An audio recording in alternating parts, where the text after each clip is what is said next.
with me, if you will, to Romans.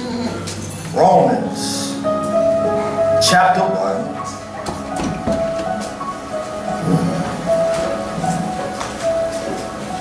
I'm going to read into your hearing verses 22 through 25. Romans chapter 1, verse 22 through 25. Reads as follows.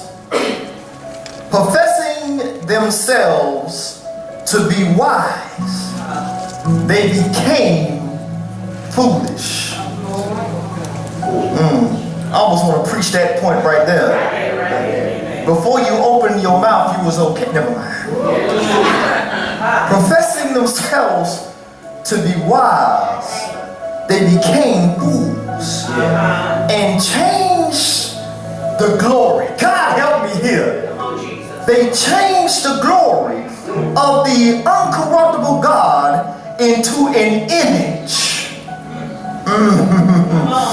made like to corruptible man and to birds and four-footed beasts and creeping things. Yeah, 24 says, wherefore God also gave them up to uncleanness, through the lust of their own hearts, to dishonor their own bodies between themselves, who change the truth of God into a lie, and worshipped and served the creature more than the Creator, who is blessed forever. Amen. Amen. This is a word of warning. It's a word of warning. Your message entitlement, we're in the series Truth Be Told. And this installment is called Evidence Tampering. You can take your seats. Evidence tampering. Convenient projection is spiritual obstruction. We know God himself cannot be altered. You cannot change God. You can't change who he is. You can't change what he said. You can't change what he's going to do. Amen? He's the same today, yesterday, and forevermore. So we cannot alter God himself. However, how he's seen can be skewed. Anybody ever heard or seen a skewed version, and it's really a perversion of God? Oh my. They start saying God, but who they were speaking like didn't sound like God. Didn't sound like love. Didn't sound quite right. Just because you put God's name on it doesn't mean that he said it. And what we get into a habit of is forging God's name on how we feel or what we see. So we forge God in our perspective. We forge God in our perspective, and we start seeing things how we want to see them. And we start crafting our life after what suits us and what is comfortable to us. But because I told you, and I've said many a times, that God will purposely yank you out of your comfort zone. Anybody ever been snatched out of your comfort zone? Anybody thought that? And I'm talking about people that were right standing. I'm saying you were praying, you were trying to do the right things. You weren't trying to do no mischief. Now we know that he'll snatch you when you're doing some mischief too. But some of us, we ain't trying to do wrong. You know, sometimes I think that we preach to the church that's always doing wrong. Some of us trying to live this thing for real. Now, that doesn't mean that we ain't gonna make mistakes, but some of us are trying to live this thing for real. But who's ever been in that situation, whether you was, outside of the will or you were inside of the will of God, and you've been yanked out of your comfort zone? God will yank you out of your comfort zone instantly to show you something, amen? And so he can be skewed. Now the context and what the text is actually saying is that, is citing rather, idolatry. So we see the idolatry, we see the birds, and we see the four-footed beast, and we see the creeping things in the text. And you know, sometimes you can go to the supermarket, or if your eyes are tuned in, you will pass certain things and you realize what you're seeing is an idol. Right. You're seeing the representation of a deity. Yeah. And so those things are very easy to recognize. Ain't nobody gonna put a totem pole in front of you. You know, some of us try to climb the totem pole. But anyway, so some of us would see a totem pole and we would not bow or worship to a totem pole because we're too intelligent for that. All right. You ain't gonna worship no totem pole. You ain't gonna worship no big belly thing sitting on the shelf in Ross. That thing ugly too. You ain't gonna bow before some big ear thing with 100 arms or whatever many arms that thing. You ain't gonna do. You're too intelligent for that. You're too intelligent for that. You so saved you ain't even got Jesus on the cross in your house. You ain't bow before that because you know better. That's right. Yeah, I said it. You ain't bow because you know better, because we intelligent. So we know better than to bow and to worship before the physical idol. But that's not all that the text said. The text said changing it into an image made like to corruptible man. What happens when you try and turn God into a man? A corruptible man. All right. Does that make sense? So get this. Idols are the graven image of a lie. Idols are the graven image of a lie. And both Jeremiah and Isaiah actually called them lies directly. They said these are lies. These idols are lies. All right. So I say again that idols are the graven images of a lie. Now, we must take caution that idolatry is seated wherever God is rejected.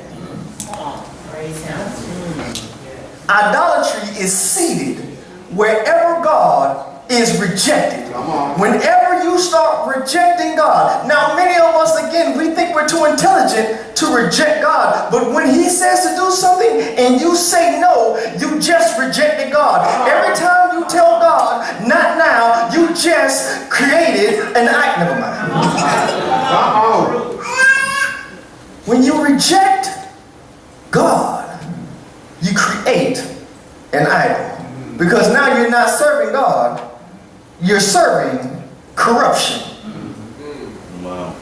You're serving corruption. And it's difficult to hear that because we're like, well, I just thought that I wasn't ready. As if God wanted you to be ready. He wanted to snatch you out of your comfort zone so that you had to depend on Him. Because truth be told, the moment that we become comfortable, we stop depending on Him. Because then we think that we can do it on our own. And we think that we can do it by ourselves.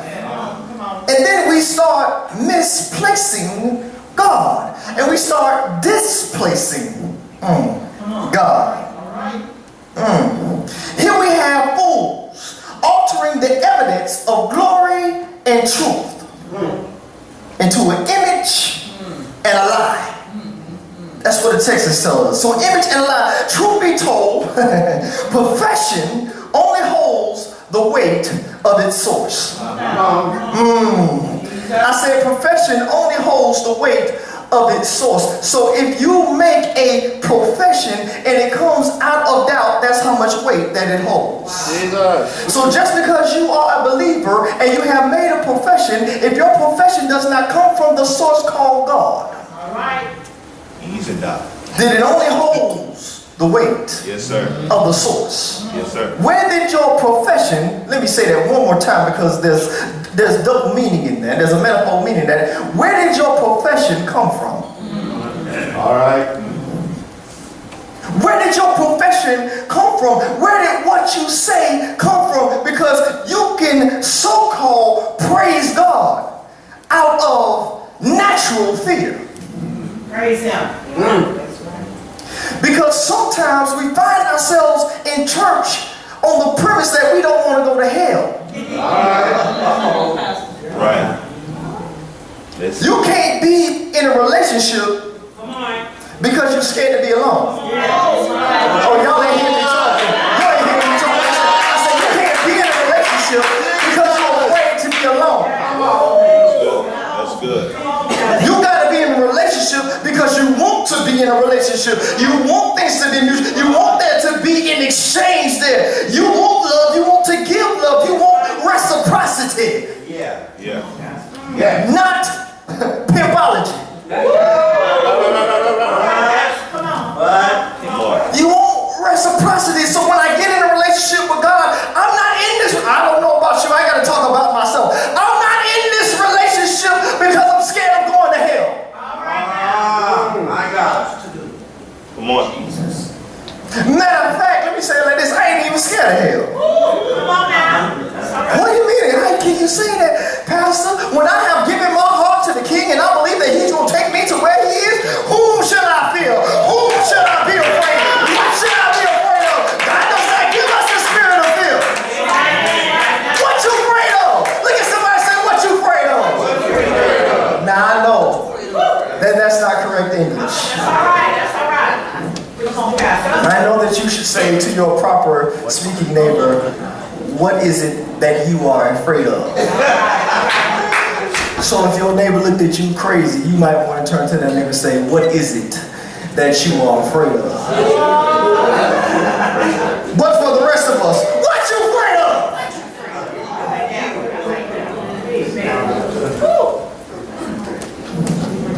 What you afraid of?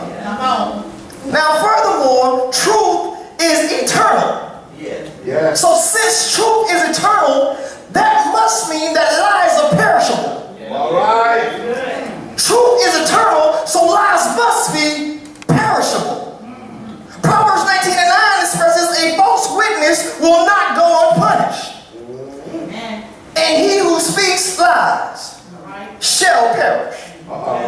It's not my thought. It's the word. It's not how I feel about it. It's the word. Somebody say it's the word. Say truth be told.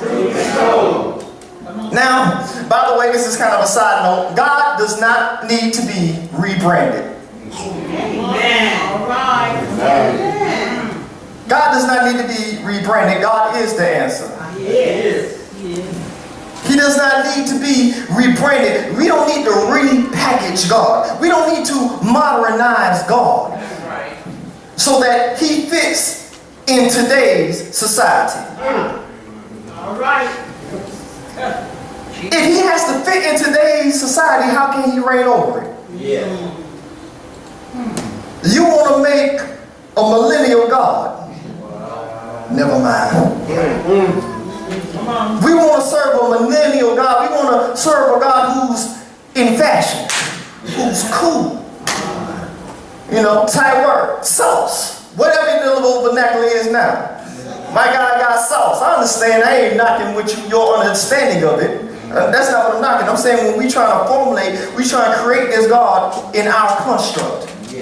We want to fit God into our box. Yes. I wish I had me a little red box to put my Jesus in. Oh, Jesus. Wow. How I go? I take him out and put him back in it. So when I want to play with God, I take him out of my box. And when I'm tired of my God, I put him back in my box. That ain't the God that I serve. You can't put my God in no box. I don't want to box you. Never mind. And that's what we want to do. We want to box God in. We want to make God into 3 dimensions. He's 3-person, but he ain't 3-dimensional. He ain't 4-dimensional. He's eternity. He's infinite. Yes. Does that make sense? Trying to crab God into what you want to make him to be. Let me construct my little God. Yeah, and that's exactly what you want to do. You want to have a little God. Obstruction, hear me closely. Obstruction works in objection of truth. Obstruction. Because that's what's happening is that we're obstructing the evidence. Now, this life is full of trials, and ultimately life is a trial itself. You can agree to that. Anybody been through some trials? You know, been through a couple things, you know. So life is, we're constantly going through different trials. It may not be you directly, but it's somebody that you're connected to. It's somebody you work with. So it's this ongoing trial. We always going through trials, connected with people that are going through trials. Our job itself, we might not be going through a personal trial, but because we're connected to a job, we're going through a trial through that. All right? Somebody we love is going through something, so we're going through it with them. So life is a trial itself. We agree? We agree? So, but here's the thing. So since life is a trial itself, Judgment Day, and there will be one, by the way. So Judgment Day will reveal the verdict of life or death. All right.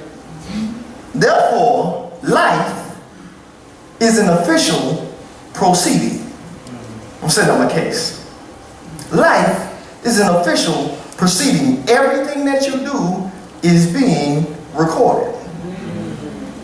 Bible says that you're going to even be accountable for every idle word that you speak. Right. So unless we receive salvation, then our past will bear record. But once we come into salvation, then our sins are blotted. So that when we're presented before the King of Kings and the Lord of Lords, he doesn't see your error, he sees his son. Yeah. Come on. Come on. Does that make sense? Yeah. But if I'm not his son, then he's going to see me for who I am. Not for who I am. Does that make sense to everybody? So life is an official proceeding. So side note, there's a side note here. That's why folks that truly love us are always on our case. All right. You ever notice that somebody that really love you, they always talking to you about how you need to fix yourself? I'm talking about that truly love. I'm talking about somebody that's nagging you and hating on you and whatever. I'm talking about somebody that really love you is always on your case because they always want you to do better. And sometimes, come on, admit it, you get annoyed. They can be telling you right. They can be telling you right. They can be telling you exactly what you really need to hear, but what you need to hear ain't always what you want to hear. Amen. Come on. And that's what's happening sometimes in churches, that we start kind of massing ourselves around what we want to hear instead of what we need to hear. Now, I know everything can't be fire and brimstone. No, it can't. But it has to be balanced. Somebody say balance. I cannot encourage you properly unless I warn you accordingly. All right. Lord. That makes sense to everybody? So again, this is a word of warning, but are you getting something? Yes. Hey man, you ain't taking no offense to it. They ain't like, oh my goodness, you're being so difficult. No, I'm just being truthful. Come on. Say truth be told. Yeah. Now verse 19 and 20 of the same chapter in Romans expresses this, that God's invisible attributes, his eternal power and divine nature have been seen clearly from creation. Seen clearly from creation. It actually goes on further to say, so they are without excuse. So man is without excuse. So, but what we're trying to pull from this right here, extract, if you will, from the text, is that he provided proof. Yeah. So he provided proof. So he provided proof. So in other words, he has provided evidence. Now, any of us know to be God, you ain't got to tell us that God is this because we know. Amen. There's a difference between somebody telling you and you knowing. Amen. There's even really a difference if you look at the dynamics of it between believing and knowing. When you know something for the truth, can't nobody knock you off of it. You can't tell me nothing. Man, please, look, I know my God. You understand what I'm saying? I know what he's done for me. I can't speak to what he's done for you because I may not even know you like that. But I can tell you what he's done for me. That makes sense? Yeah. So yeah, he's provided proof. Now furthermore, Acts chapter 1 verse 3 expresses this. It said that Christ presented himself alive. Himself alive after his suffering by many infallible proofs. Infallible proofs. So God has already given us proof. And then Jesus, his son, comes on earth, and after his suffering, He provides in many infallible proofs, as if the miracles and the signs and the wonders weren't enough. He comes back after resurrection and says, look, I got some more for y'all. All right. Amen. Right. And says, I got some more. So being seen of his apostles 40 days, speaking of the kingdom of God. So this is what he's been doing. This is what Jesus does. So say he provided proof. He provided proof. Now get this, church. Evidence tampering alters, destroys, or conceals a thing to impair its verity, its truth, if you will, in an official proceeding. That's what evidence tampering is. It alters, it destroys, or conceals a thing to impair its verity. In other words, this is where the scripture we find it says holding truth in unrighteousness.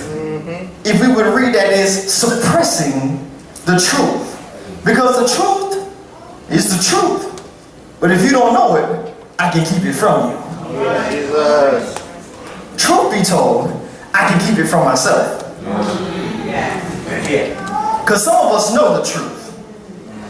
Some of us know the truth. Amen. But we don't want to do the truth. All right. We don't want to do the truth. We want to live truth, so we suppress the truth. We muzzle the truth. We silence the truth. The only reason that you can commit sin and you can lie is when you silence the truth. Matter of fact, most times when you, for those of us that ain't completely reprobate, most times when you lie, you know it's a lie when it's coming right here, right? It's a lie halfway up your throat. Huh? It was a lie way back here somewhere. You let that joker get, now I know it don't work like that, y'all. But you let that joker come all the way from right here. It had to travel all the way out the bottom side of your neck, all the way out your mouth. You let it get all the way out here till it became louder for everybody to hear. And you knew it, because you was putting that joker together. You were building an idol. Oh, I'm sorry. You were building an idol because if I'm going to serve this thing, I got to make sure that it looks like something. If I'm going to serve this thing, if I'm going to serve up a lie, it's got to look like something. I have to construct the lie so it looks like something. I got to construct the lie so that it looks like a bird. Yeah. If I'm saying that the bird is the greatest thing on earth, I've got to let you see that it is. Because if you don't see it, then you're like, I don't believe it. But we're so sight-driven, people have crafted birds and four-footed beasts and made them an idol. But now, again, that's easy. Intelligent folk can walk right past that like, I ain't gonna do that. But what happens when they start crafting an image? Not a graven image, but an image of sight, an image of philosophy. Crafting these gods out of good ideas.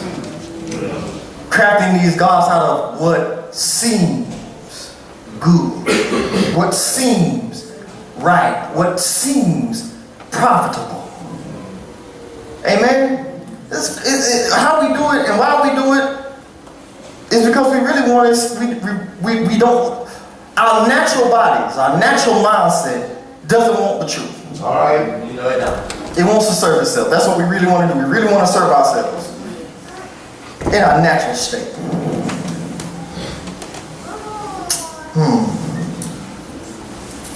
The irony of evidence tampering from a spiritual standpoint or a spiritual perspective is God wants to dismiss our case by proving himself clearly. So the thing is, why would you tamper with the very thing that's going to save you?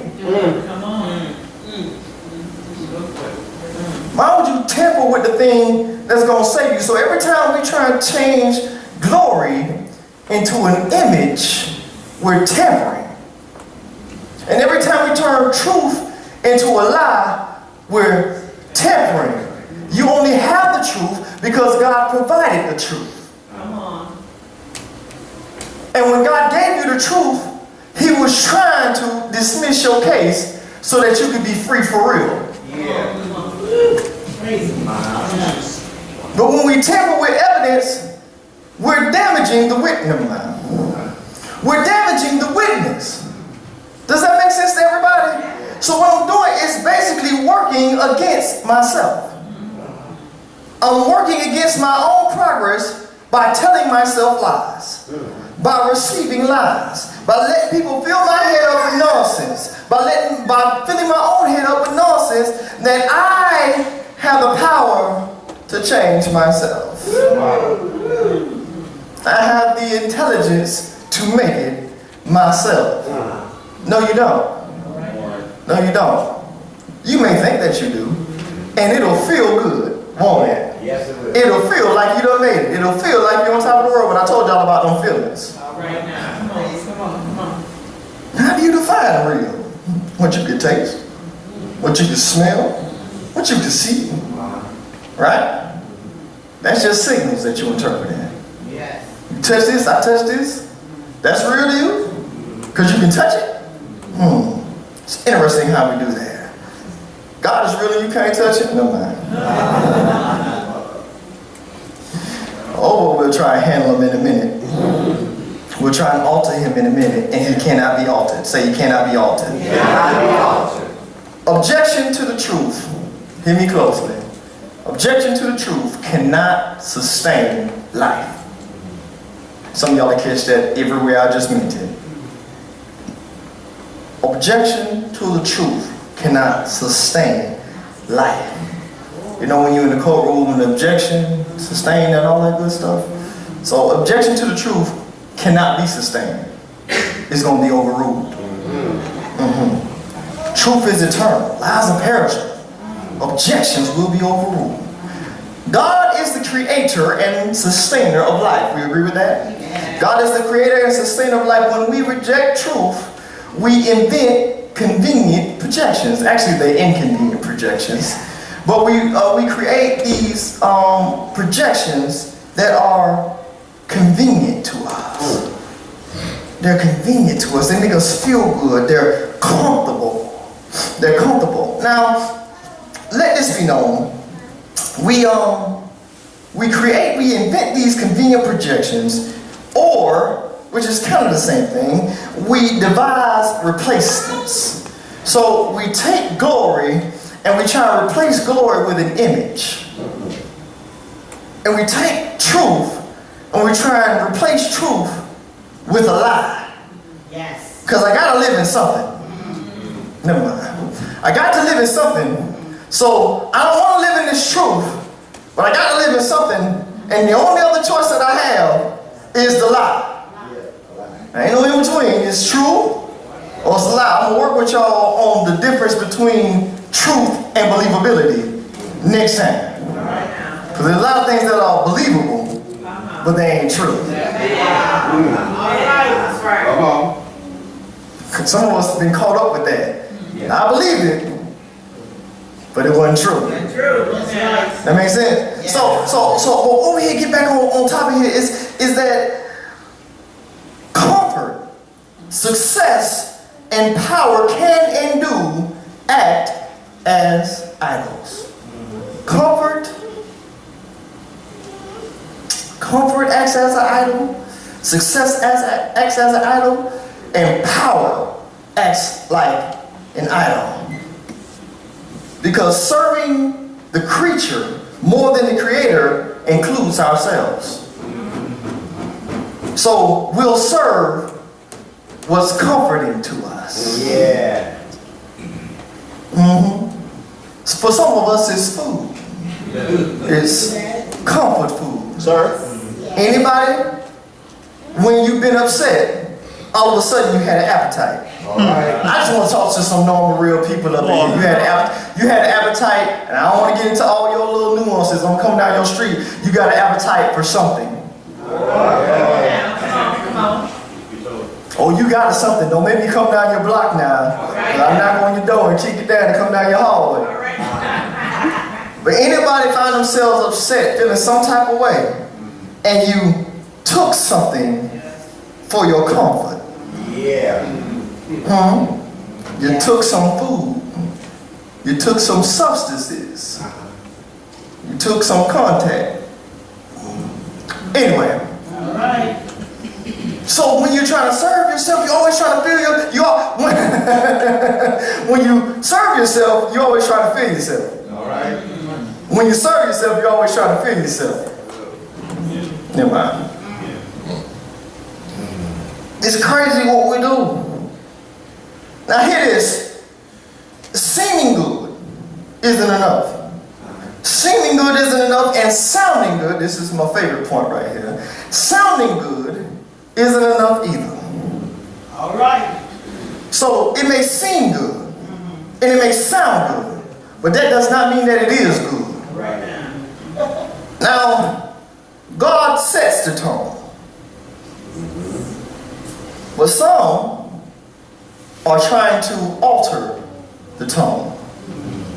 Or, as my good friend was talking to me last night, they're trying to manipulate the scale. Right. It's called transposing. They're trying to manipulate the scales. If not being watched is the person who's playing, we're talking about transposing on the keyboard, on the, whatever, how you transposing, manipulating the scale, altering the tone, if you would. Now, if they're not being watched and they're playing the keys, the notes will sound like they are in a certain key. And the musicians will really get this. The notes will sound like they're in a certain key because the keys have been transposed. The notes, the sound has been transposed. So if they're not being watched, the notes will sound like they are in a certain key. However, certain devices can manipulate the scales. Hear this. Don't play yourself changing the glory and truth into images and lies. Because the audience doesn't know that you're transposing. All right. Listen. Listen. The audience, the musicians will tell you right here, man, y'all will be having a good old time. You'll be clapping your hands, you won't know the wiser. And I'm over here transposing. You think I'm playing in C, I'm playing somewhere in A. I'm playing somewhere in B. You just think, I think that I'm playing you, but what's really happening is I'm playing myself. And I'm not messing with musicians, I'm just using this as a metaphor, is that what you can do is manipulate the scale for people who aren't watching. And some of us, we think we're so slick that we're manipulating our own scales and we're playing ourselves. Because we replace now glory with an image. You're playing yourself. I replace truth with a lie. You're playing yourself. Oh, it sounds good. Right. It sounds believable, but it isn't true. My good buddy say when people do that for real and they're not really trying to learn anything, it's because they're lazy.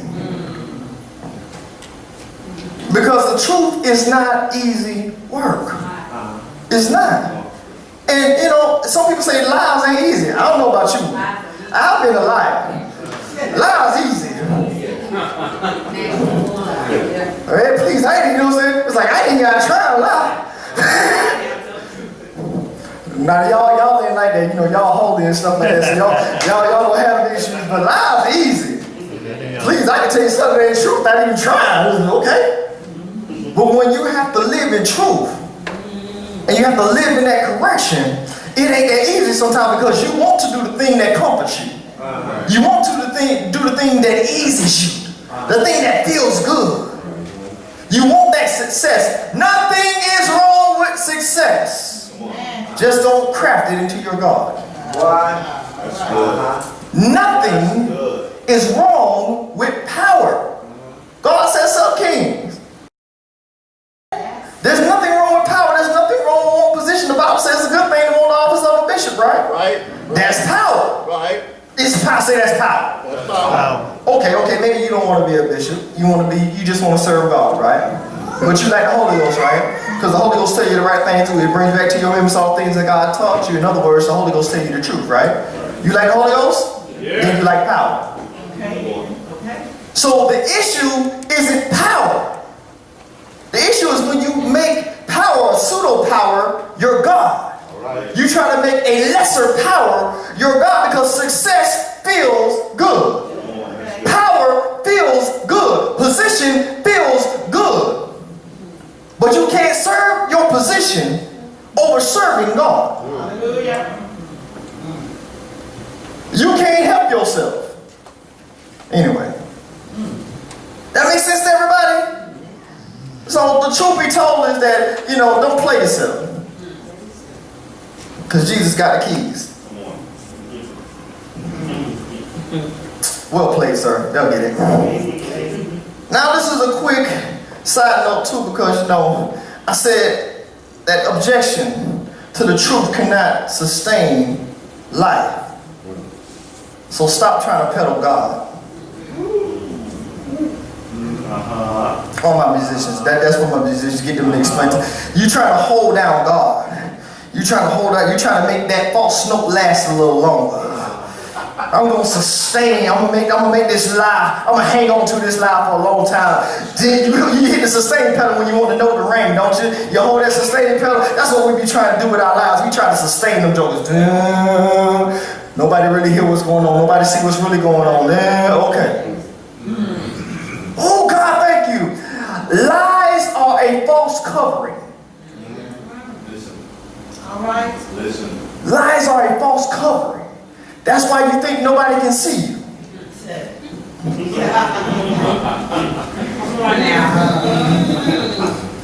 That's why you think by lying you're going to hold on to your position.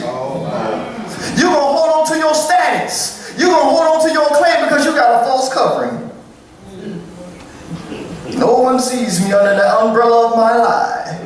As long as I sustain this lie, they'll think I'm a king and a priest. But just because you've made a replacement, and even people may see it, they may believe it, but just because we believe it, don't mean that it's true. Right. That makes sense to everybody? If we continue to tamper, we will not be sustained by God. If we continue to tamper, we can't keep taking lies. And really, this is the thing right here. We can't keep taking lies and trying to make them true. We can't continue to try and live a lie because it's going to find us. Amen? And truth be told, even if no one on earth ever finds out your lie, then you will die with your lie. And you will die a lie. Jesus. And when you stand before the King of Kings, and I'm not trying to scare you, I'm just telling you the truth. When you stand before the King of Kings and the Lord of Lords, he's going to see a lie. Amen. What will God see about you? Will he see his truth or your lie? Our lie. I don't want you to think I'm just talking to you. That makes sense to everybody?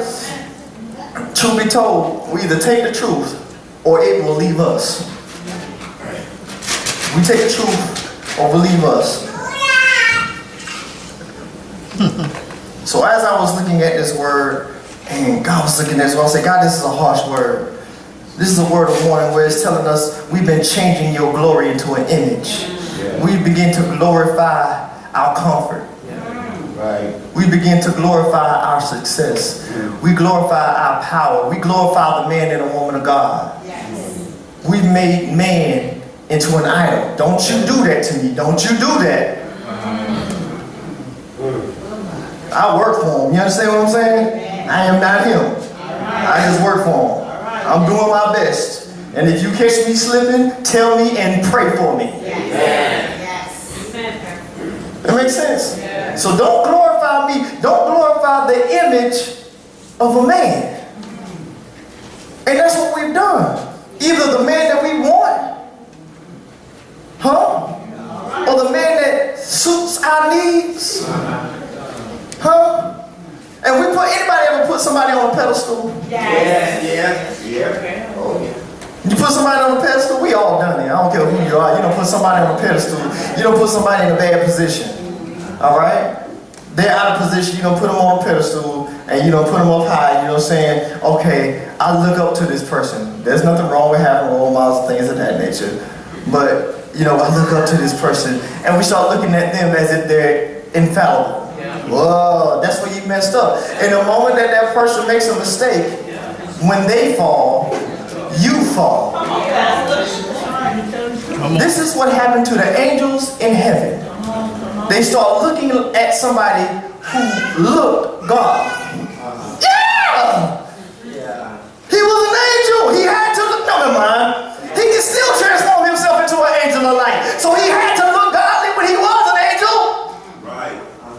He's an angel. No, he ain't. He the devil. Never mind. He looked good. Yeah. He was a praise and worship leader. He sound good. But something was wrong with him. He changed the glory into the image of himself. All right. He changed the truth of God into a lie. He fell for it. Yeah. Say, don't fall for it. Don't fall for it. He fell for it.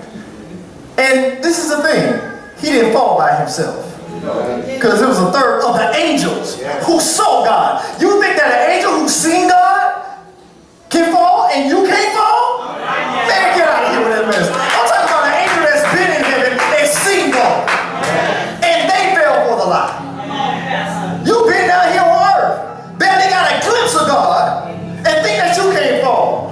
I'm telling you, don't fool yourself. Because you do just like the text said, you present yourself, you profess yourself as wise and become foolish. Changing the glory. Stop trying to change the glory. Stop trying to change the truth. They even got stuff out there in the political world now, they call it alternative facts. Yeah. No, this is not me making something up. Oh, that's true. Wait a minute, alternative facts? That's like alternative realities. Let me come down your street. Alternative lifestyles. Yeah, I'm talking about funny business. Anything that ain't like God. But I was looking at this and I said, God, you're saying truth be told, you're saying that we've been tampering with the evidence. We be trying to make stuff that ain't even him look like him. Right. So when I raise my voice, I sound like God. And when I shake it up, there ain't nothing wrong with your emotions, but you ain't got to try and turn that into God. If I start doing this, that don't mean no more God than nothing else. All right. What's the truth, man? What's the truth, man? I asked God just like that. I said, God, what is the truth? He brought me to his word. He brought me to his word. How can I stop tampering with the evidence? He said, my word. Jesus, when he's praying for his disciples, just like I'm going to pray for you today, when he's praying for his disciples, he says, sanctify them True. in thy word. Yes.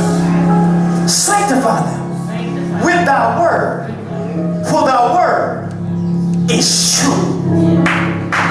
So how are we going to get out of this mindset of changing glory to an image and a lie and the truth? We got to be sanctified. We got to get the word. We got to stop looking for so much encouragement that we alleviate the warning. I came with a warning today, church. Don't fool yourself. And don't fall for the lie. Say, don't fall for the lie. Don't fall for the lie. Don't fool yourself. Don't play yourself. Stop transposing God. Stop manipulating the scale. Stop tipping the scripture, slanting the scripture, slanting it and spewing it so it fits you and it makes you comfortable. Because if you're too comfortable, you already created an idol. Right. Idolatry is seated wherever God is rejected. Don't reject this. This is the truth. Give God praise right there.